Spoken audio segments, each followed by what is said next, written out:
Dad. I'm Dr. Mai. I'm an osteopathic physician. Thank you for bringing sweet Lena here today.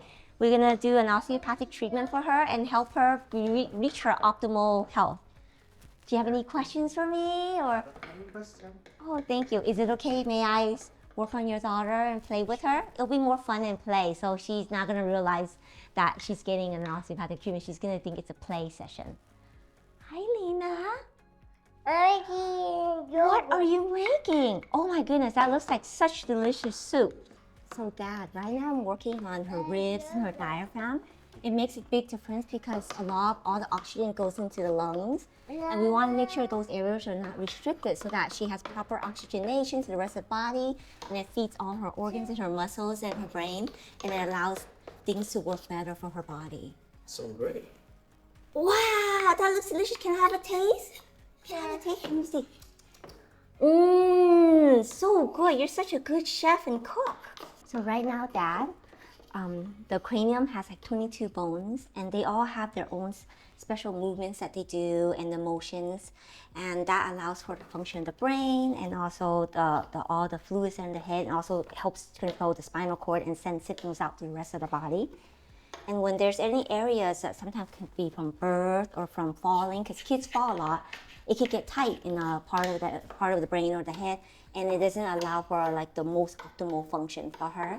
And when I'm working, I'm trying to see what areas are restricted so that I can help open that up so that she can better function.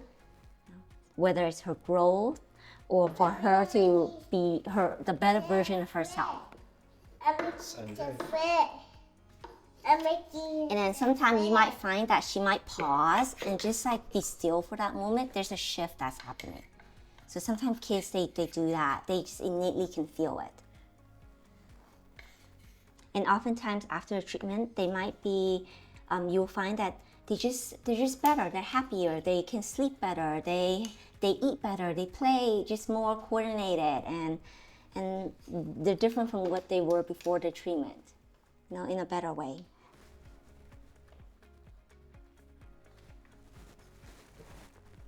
I'm working now on her hips and her tailbone, because little kids, when they run, they often fall on their bottom a lot.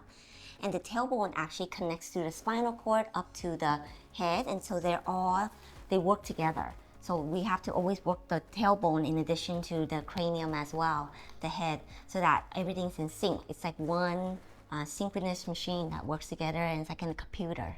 So Dad, I'm gonna work on her hip next, okay? Her hips, because it feels like her right hip's a little bit tight.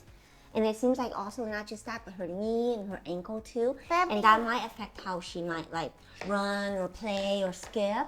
Have you noticed anything like that? Yeah, she fell so many times. We don't know why. But I saw her like when she tried to walk or like run, she fell. Yeah, that one, if that thigh bone, the tailbone and the hip joint is very tight, it doesn't allow for the proper coordination of the hips and the legs. And then over time, it affects the knees and the ankle because they compensate. So that could be a reason. So I'm going to work on that area and help her free a little bit so that she's at least walking and moving her hips more freely, and then maybe less of the tripping will occur for her and help her with her coordination a little bit better. That's so great.